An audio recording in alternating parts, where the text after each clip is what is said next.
Hi అండి, welcome back to our channel. మనం ఎప్పుడైతే ఇంట్రెస్ట్గా చదవడానికి కూర్చుంటామో అప్పుడు ఏదో ఒక పని రావడం, లేకపోతే కరెంటు పోవడం, లేకపోతే ఏదో ఒకటి జరగడం అలా జరుగుతూ ఉంటుంది కదా. అలాంటప్పుడు చెడ్డ చిరాకు వస్తుంది. ఏంట్రా బాబు, చదవడానికి ఎంతో మోటివేట్గా వస్తే మిడిల్లో ఈ డిస్టర్బెన్స్ ఒకటి అనిపిస్తూ ఉంటుంది. అందరి ఇంట్లో ఉండే కామన్ ప్రాబ్లమే ఇది. ఒక హౌస్ వైఫ్ అయితే ఇంకా చాలా ఉంటుందండి. రోజు మొత్తం డే మొత్తంలో ఎంత చిరాకు వస్తుందంటే అంత చిరాకు వస్తుంది. అయినా ఏం చేస్తాం, అన్నీ అలవాటు చేసుకోవాలి. అప్పుడే కదా జాబ్ వచ్చేది. అందరు చూసేవాళ్ళు అనుకుంటారు, ఏం చేస్తుంది ఆమె, ఇంట్లో పని చేసుకొని చదువుకుంటుంది కూర్చొని బాగానే, ఇంకేం చేస్తుంది అని ఎంత సింపుల్గా చెప్పేస్తారు కదా.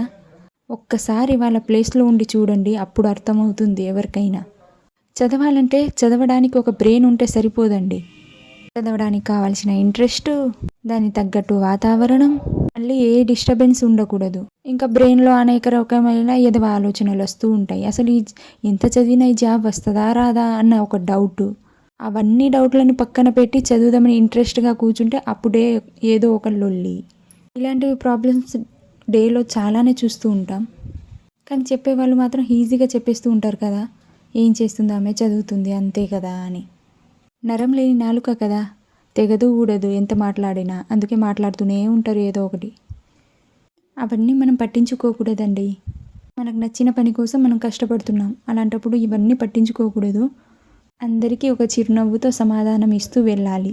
మనకంటూ ఒక రోజు రాదా, అప్పుడు మనం కూడా నోటికి తాళం వేయచ్చు. అవును, కానీ టాపిక్ ఇది కాదండోయ్. ఏదో చెప్పాలని ఏదో చెప్తున్నాను, టాపిక్ ఇది కాదు. టాపిక్ ఏంటంటే, మనం ఇంట్లో ఉన్న వర్క్ని ఎలా ప్లాన్ చేసుకోవాలి.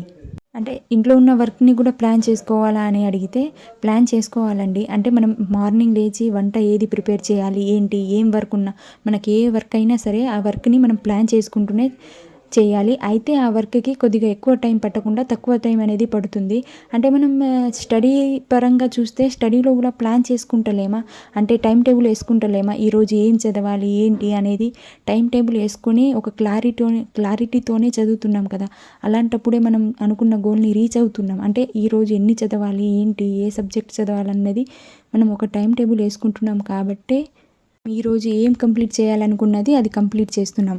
అదే ఇది కూడా అలానే సేమ్. మనం ఏదైతే ఏ వర్క్ అయినా సరే, ఏ పని అయినా సరే, మనం ఫస్టే టైం టేబుల్ కాదు, ప్లాన్ వేసుకోవాలి. అంటే ఎలా చేయాలి, ఏంటి, ఏ టైంకి లేవాలి, ఏంటి అనేది ఒక ప్లాన్ వేసుకోవాలి. రేపు ఏ వర్క్ చేయాలో అది ఈరోజే క్లారిటీ ఉండాలి. లేకపోతే మీరు ఆ వర్క్ చేసే ముందైనా ప్లాన్ చేసుకోండి. ఈ వర్క్ ఇలా ఉంది, దీన్ని ఇలా కంప్లీట్ చేయాలి అన్నట్టు ప్లాన్ వేసుకోండి. అయితేనే ఆ వర్క్ అనేది తొందరగా కంప్లీట్ అవ్వడం జరుగుతుంది. అలాంటప్పుడు మీకు ఎక్కువ టైం అనేది సేవ్ అవుతుంది. మీకు ప్లాన్ లేకుండా ఆ వర్క్ని ఎలా పడితే అలా చేస్తే మీకు టైం అనేది కొద్దిగా ఎక్కువ పడుతుంది. తర్వాత మీకు స్టడీ చేయడానికి టైం అనేది దొరకదు. అదే మీరు ఆ వర్క్ మీ వర్క్ మొత్తం చూసుకోండి. ఆ వర్క్కి మొత్తం ఏమేమి వర్క్ ఉన్నాయో ఒకసారి అన్నీ చూసుకొని ఇలా చేయాలి, అలా చేయాలని ఒక బ్రెయిన్లో ఒక ప్లాన్ అనేది వేసుకోండి. అలా వేసుకున్న తర్వాత ఆ వర్క్ని స్టార్ట్ చేయండి. స్టార్ట్ చేస్తే అప్పుడు తక్కువ టైంలోనే మీకు కొంచెమైనా టైం అనేది సేవ్ అవుతుంది. అలా కాకుండా ఎలా పడితే అలా మీరు ఆ వర్క్ స్టార్ట్ చేసి అది మొత్తం కంప్లీట్ అయ్యేసరికి అంటే మీకు మార్నింగ్ టైం పోయి ఆఫ్టర్నూన్ టైం వచ్చేస్తుంది. అలాంటప్పుడు మీకు చదవడానికి టైమే దొరకదు. ఒక హౌస్ వైఫ్కి అయితే అస్సలకే టైం దొరకదు. ఇంకా పిల్లలు ఉంటే మాత్రం అస్సలకే టైం అనేది అడ్జస్టే కాదు. అందుకే ఇలా మీరు ఒకసారి ట్రై చేసి చూడండి. కొన్నిసార్లు మనం ప్లాన్ వేసుకున్నా అవి మనకే రివర్స్ అవుతూ ఉంటుంది. అలా కొన్ని సార్లు జరుగుతూ ఉంటుంది. అంటే వీక్లో 1-2 సార్లు జరుగుతూ ఉంటుంది. అలా జరిగిందని ఫీల్ అవ్వకుండా మళ్ళీ నెక్స్ట్ డే మీ బ్రెయిన్లో అలా ప్లాన్ వేసుకుంటూనే చేయండి. నేను అలానే నా వర్క్ అన్నీ కంప్లీట్ చేస్తూ ఉంటాను. కొన్ని సార్లు నాకు కూడా రివర్స్ అవుతూ ఉంటాయి. కొన్ని వర్క్ అనేవి యాడ్ అవుతూ ఉంటాయి. అలా కొన్నిసార్లు చిరాకుతో, కొన్నిసార్లు ఇష్టంతో అవి కంప్లీట్ చేసి మళ్ళీ స్టడీకి కంటిన్యూ అవుతాను. మరిన్ని వీడియోల కోసం నా ఛానల్ని సబ్స్క్రైబ్ చేసుకోండి. నచ్చితే లైక్ కూడా చేయండి. మళ్ళీ మీకు ఎలాంటి వీడియోలు కావాలో నాకు కామెంట్లో కామెంట్ చేయండి.